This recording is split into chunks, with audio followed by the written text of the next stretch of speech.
Chapter 13. Just at daylight the next morning, I started out on my mission, leaving a note behind to tell my brood merely that I had gone to see about a new place for us to live, and to not let Goldie Peace, if she came, pass the threshold. The valley lay encrusted in an iced calm, the road now blown clean of snow, with troughs of ice in its frozen ruts. The sun was appearing. Against the slowly coloring sky, old Joshua and Sugar Boy shone harshly pure. There were remote noises, branches breaking, cracking sharply beneath the weight of ice. But all life had flown. Taking a short cut to the main road, I saw a dead hare lying on its side on a pillow of soiled snow. The rain and snow plows had cleared the county road. It wasn't so bad walking. Had I not such a worry on my mind, I would have enjoyed the trip. About halfway to town, Mr. Connell pulled up alongside in his truck and told me to climb in and ride. He said he was on his way to the abattoir on the other side of town. Said where was I going, and I said to the hospital, see Kaiser Pease about a little pressing business. He said, how had we made out during the blizzard, and I said fine. He asked how Roy Luther was, and I said fine. He said, how about me being his breakfast guest, and pulled up in front of a roadside cafe, and we went in and ate fried eggs and country ham and sugared donuts. This town I speak of was no importance to me. The store windows all dressed up in displays of finery beyond the Luther reach. Soft leather boots with fur cuffs, dresses trimmed in lace and winking glass buttons, flared coats and straight ones. One of these with a red cowled hood and a wisp of throat scarf jeweled in its center. The window of the drugstore was dim, but inside I could see a white-coated man moving about, and I wondered what medicine he was concocting from what roots and herbs. In one block, I counted 3 churches, and I said to Mr. Connell that the townspeople must be uncommonly good. He said, they ain't. They're just running scared like everybody else. He was kind enough to let me out at the door of the hospital. How you going to get back? He asked. I said, Shank's mare, borrowing an expression of Roy Luther's, and Mr. Connell laughed and drove off. Only in my imagination had I ever been inside a hospital. I had always imagined them to be places of brisk activity, doctors tearing in and out of rooms, barking life-saving orders, and nurses leaping around carrying them out. I had always thought that the inside of a hospital would be rustling with energy and motion, and would be light and bright. This one was none of those things. There was an old man in a coat sweater who was mopping the entrance room with a dirty mop, but no nurses or doctors. There was a sign on the desk which said, "Ring bell," and I went up to it and rang it, but nobody came. I then asked the mopper where was Kaiser Peace's room, and he shifted the liquid wad bulging in his lower lip and said he didn't know, that the desk nurse would be back soon, for me to sit down and wait. Hold on, sugar pie. Hold on. Be good. Yeah. A little bit longer. I know. I sat down and waited. I breathed the melancholy air and looked at the dingy walls. The old man slopped syrupy water from his wooden bucket, went off some place to spit, returned wiping his mouth on his sleeve, flopped his dirty mop, and took not the slightest interest in me. Presently he shuffled off. From the corridors which opened out to the left of this room and to the right of it, there came the tintinnabulation that goes with a meal. Dishes and eatingware clanking. Dishes and eatingware clanking. That was fun. I'm going to do this again. From the corridors which opened out to the left of this room and to the right of it, there came the Johnita. Tintinnabulation that goes with a meal. tintinnabulation. Dishes and eatingware clanking. I'm not doing that again. And after a bit of listening to this and watching the clock on the wall, the hands sweeping around and round, I chose one of the corridors to investigate and walk down its dim, linoleumed way, nobody stopping me. I pushed on a door and went in it several steps and realized that I was in a place where operations were done. There were 2 doctors and 2 nurses and a patient on a table. I couldn't see the patient, though. He was receiving too much attention. Nobody looked up at me. I got out of there quick. After that, I found Kaiser's room. With the aid of crutches, he was hobbling up and down and back and forth. He seemed uncommonly glad to see me. He couldn't move his jaw to allow the broken bones in it to grow together again. It was wired shut, but he was able to talk to me through clenched teeth. He said I had come up with a Goldie, or he asked had I come with Goldie. He shambled to the door and opened it and looked out, expecting, I think, to see her standing there. I said, Kaiser, I came by myself. Is it all right if I sit in this chair? He slammed the door and hobbled back to sit on the side of his bed. This is the closest I ever came to being in jail, he said. How you be, Mary Call? Oh, I'm pert as a cricket, Kaiser. My, you've been turned thin. But it's kind of becoming. Kaiser turned a tragic gaze. I can't eat. Have to suck my meal through a straw. I'm sick and nobody cares. You seen my sister? Your sister? Oh, sure. She's living in your house. You want a drink of water or anything, Kaiser? You're so pale. Maybe you'd better lie down. Kaiser's smile was wan. I don't want to lie down. I've been lying down. I'm sick and nobody cares. My sister was supposed to have come after me days ago and take me home.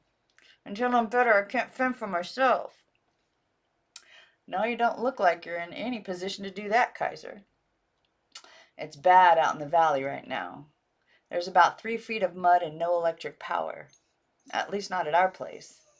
Why don't you phone your sister and remind her she's supposed to come after you and take you home? Maybe she's forgotten. Kaiser punched the footrail of his bed with one of his crutches. Don't have a phone in my house. Anyway, I've changed my mind about wanting Goldie to do anything for me. How's Devola? Oh, she's fine. The cow giving you plenty of milk? Oh, sure. How's the pig? He's fine. You ones haven't slaughtered him yet? No. How's Roy Luther? He's fine. Is he still queer in the head? A little. He's getting better, though. I reckon by spring he'll be all recovered. With his strong hands, Kaiser rode both of his crutches up straight into the air and clacked them together. I sure would like to get out of this place and go home, but nobody to take care of me until I get well enough to do it myself. Goldie? Well, Goldie, I'm a-thinking she's mad at me for some piddle-diddle thing. She always been touchy. If she ain't going to do what I asked her to come up here and do, I wish she'd get out of my house and go on back to Georgia. She ain't doing me one bit of good, sitting out there in my house, pawing through all my personal stuff and eating up my victuals. You say you'd seen her, Mary Call? Yeah, she stopped by one day just before the blizzard. What'd she have to say? I don't know. She and Roy Luther talked some. What about? I don't know. I'm not a door crack listener, Kaiser. I suppose she told him how crooked I am and how much I beat her out of it. Beat her out of. Goldie was always a good hand at packing her own wrongdoings off onto other people. Is that so? Kaiser clacked his crutches again. Yes, that's so. She's been doing it her whole life. And of course, her being a woman, everybody thinks she's weak and can't help herself, so they take her side against me. She didn't look weak to me, I said. I didn't take sides with her against you. I'm sure Roy Luther didn't either. Kaiser stood the crutches upright on the floor. He swung his mending legs. He raised the crutches and laid them flat across the foot of the bed. The collar of the hospital robe gaped open to show me his striped pajamas underneath. They looked clean enough, but Kaiser was embarrassed. He put his hand up to the collar and held it there. What a doleful and afflicted look, he said. I sure need to get out of here. This place is killing my nerves. But I got nobody to watch out for me till I get well again. Goldie, she ain't gonna do nothing for me. I can see that now. And after I paid her way up here, too. I sent her $40. I thought the moment was right. Kaiser, I said, how would you like to get married? Kaiser's dangled legs jerked. He sucked his breath in sharp. He inched himself slowly backward on the bed, and the crutches at the foot of it shifted and slid off and clattered to the floor. I made a move to rise and pick them up, but Kaiser, with a flurried movement of his hand, said for me to let them be. He said, what was that you said just now, Mary Cole? I don't think I heard you right. Kaiser, I said again, how would you like to get married? Eagerness and caution tracked across Kaiser's lean face in two swift opposite tides. His legs jerked again. He stared at me. I'd like it. I'll be good to her. I'll be good to all you uns.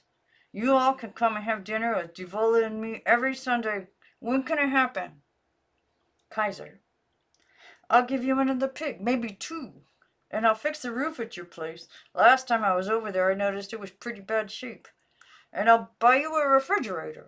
A great big one. I've been meaning to do that anyways. Ain't no sense in anybody being without a refrigerator this day and time. Kaiser. And I'll give Roy Luther some land. Ain't no sense in a man being as hoggish about his land as I've been. He should share what he don't need. He should share what he don't need. Law, there's a plenty of it. Law, I reckon there is. I must own at least 1,000 acres. That's a heap of land. One man don't need it all. Even if he has to have a son or two, one man don't need it all. There's a plenty for everybody.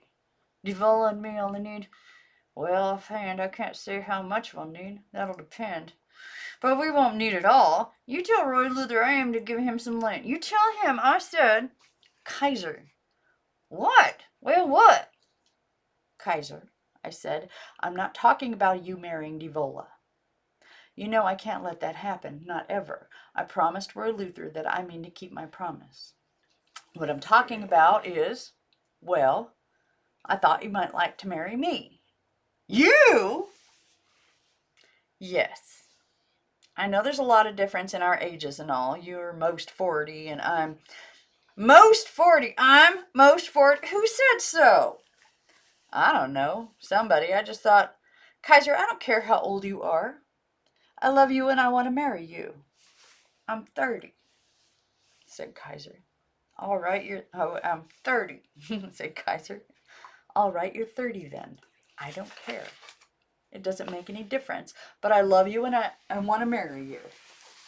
You love me? I might. Yes, I do. I love you. And you want to marry me? I didn't say I wanted to. Well, yes, that's right. I want to marry you. How about it? Kaiser pinched his nose and violently pulled on both ears. He tightened the sash on his robe and he looked at the tasseled end of it slowly, with great absorption, extracting two long silken threads from it. They didn't want to come loose, but he pulled at them until they did. He said, Mary Cole. What? You don't love me. Yes, I do. How do you know I don't? Listen, Kaiser, when somebody tells you they love you, you're not supposed to... You don't love me. You've got no more use for me than you've got for a clod of dirt. Why, that's not true. I have so got use for you. I've got so much use for you that... Listen, Kaiser, you're making me mad now.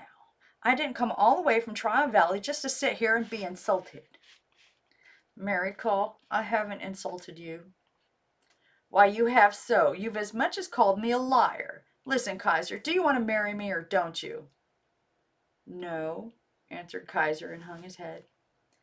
You rotten, stinking, you old, you treasoner, you. You think I don't know how you've treasoned us? Signing that worthless piece of paper. Your sister owns the land you gave us for saving your worthless life. And the house you're in, too. She told me you were supposed to have paid her for it years ago, but never did. And now she wants it back. Now we've got to vacate it. You've treated me the same way you did Roy Luther. You treasoned him to his grave.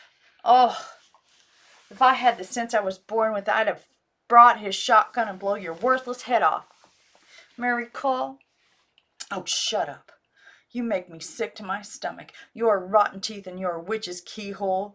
You're right about one thing. I've got no more use for you than I have for a clod of dirt. Not as much. Well, there's nothing to bawl about, said Kaiser. Who's bawling? You ever see me bawl? When you do, put it in the newspaper for everybody to read. It'll be that unusual. Here are your crutches. Oops, I didn't mean to bang you like that. Did it hurt? No, replied Kaiser, rubbing his banged forehead. Mary Cole, wait a minute. Just wait a minute. I didn't want to hear what else he had to say. I had demeaned myself to him, and that was the part that hurt, not the other. I think I bawled all the way home. They wanted to know where we were going to live, and I said, in a cave, and I don't think we're the first ones who ever did it. People have been living in caves since the beginning of time, and enjoying it, too. We'll be troglodytes. Isn't that an interesting word? Troglodyte.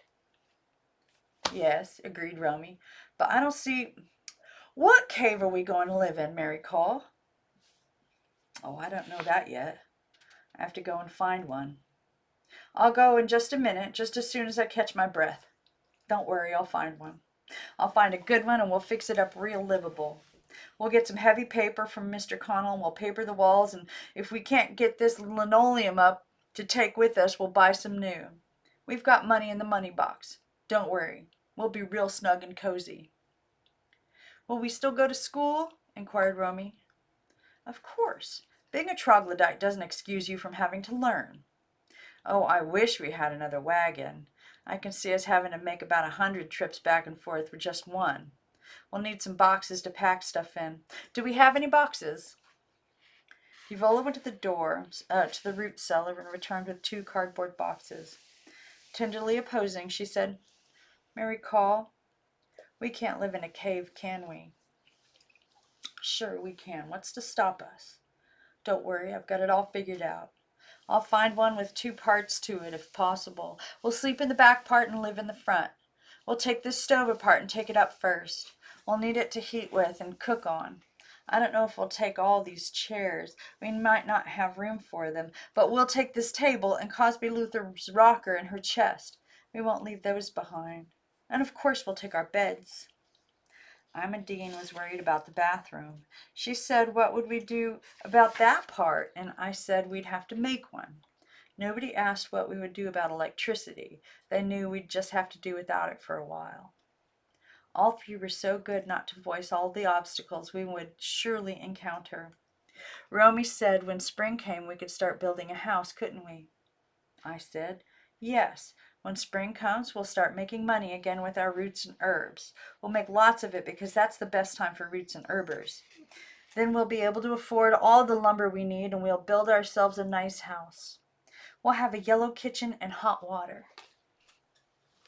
By that time, it was middle afternoon. The sun was valiantly shining and the air had warmed. Trial Valley lay in the clear yellow color of this winter warmth, but as I left its floor and started the ascent up the slopes of old Joshua, the warmth diminished. A cloud drift descended and the air turned wet and cold. I went up and up, leaving my trailway at one point to seek out Roy Luther's grave and to stand beside it for one sober moment. I tried to feel his presence, but felt nothing. I heard the silence, so still. A mound of smooth white snow lay upon his grave, and I looked down upon it and tried to think that we were having some kind of communion with each other, but found that a curious thing had happened. I could only dimly remember at all the sound of his voice. I felt a sense of betrayal, but then I thought, oh, for corn's sake, even if he could speak to you, he couldn't tell you what to do, fool. So then I went on and found the cave I thought we could live in, a black hole in the cheek of old Joshua. Striking matches, using up a whole box of them, I explored its deeper interior. It was icy cold and very dark, but was large and had an even floor, and I said to myself, it will do. It will have to do. We'll make it do. It won't be for long, just until the spring. When spring comes, we'll build a house, and I went home to tell them. Kaiser Peace was there, sitting at the table in the kitchen like he owned it. Devola was sitting opposite with him with her hands folded and her face quiet. Romy and Imogene were playing jacks in a corner of the room. I said to Kaiser, well, I see you made it back to Trial Valley under your own power. I took a taxi out from town, he said. Devola and me have been sitting here talking, Mary Call. Yeah, about what? Devola had put her hair up, and now, whether by some trick of the light or maybe it was real, she looked as I remembered Cosby Luther to look in the time of a family crisis, deep and strong with a kind of grand maternal dignity. She told me to take my coat and boots off and come sit with her and Kaiser, and I obeyed her, as I would have Cosby Luther. Firmer than I had ever heard her speak, she said, Mary Call, Kaiser has paid his sister for this house and the 20 acres of land he gave us the night we saved his life, so that part's all straight now. It's straight, said Kaiser. I paid my sister, and tomorrow I'll go to the courthouse and fix up the deed in Devola's name. I'll put it in yours, Mary Call, but you're still a minor. Kaiser and I are going to get married, said Devola in a still firmer voice. Don't look so tough, Mary Call. It makes you ugly. I was tired. So tired. I didn't feel tough. All I felt was an immense weariness. Married, I said. No, you can't do that. I promised Roy Luther never to let that happen. I've found us a place to live in, Devola. Tomorrow we're going to start moving. What about supper? Are we going to have any? Seems to me, remarked Kaiser in an offhand way, like Roy Luther put a lot off on you that didn't belong. He didn't, I said. He didn't put anything off onto me that didn't belong. He knew I was tough and strong, and he knew that I could do everything he ordered. What about supper, Devola? She looks sick, Kaiser said to Devola. I heard him say that, and I saw him stand. She stood too, and I saw their faces wavering, hovering, kind anxiety in them, and love too. What funny looks, I thought. How sickening to let their feelings show like that. I'll make her some tea and put her to bed, I heard Devola say to Kaiser. I said, don't want any tea and don't want bed. You aren't going to marry Kaiser. I promised Roy Luther never to let that happen, and I mean to keep my promise. We're going to move tomorrow. Going to live in a cave. Be troglodytes. I've got it all figured out. Roy Luther is dead, Devola. Oh, he's dead. Oh. Shh, said Devola. It's all right. You did the best you could. You did real good. But now you've got to let us help you. Never mind the tea, said Kaiser. Let's get her to bed. I don't want bed, I said, and stood up and fainted. 14. So then there came this time of my having to say to Romy that Roy Luther and I had erred a little in our judgment of Devola. Of course, Roy Luther didn't know she was going to change, I said. That's why he made me make him the promise I did. But you see her now. You see how she's changed. If I went to a judge now and told him she was cloudy-headed, he'd think I was. Bring me the money box, Romy. Romy shot me an alarmed look. What for? I want to see how much money is in it. There's as much in it as the last time we looked, said Romy. Look at my ankle. See? It'll all well again. What did Miss Breathitt want? You didn't tell me. She wanted to know when we were coming back to school. What did you tell her? I told her we'd probably be there Monday. About the money, Romy.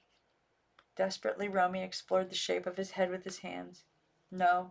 I say no. I know what you want to count it for, and I say no. If Devola needs a new dress and new shoes to get married in it, I say let Kaiser buy 'em for her. He's got lots of money. Romy, I said, we're Luthers. Are you forgetting what that means? No, how could I? You remind me every day.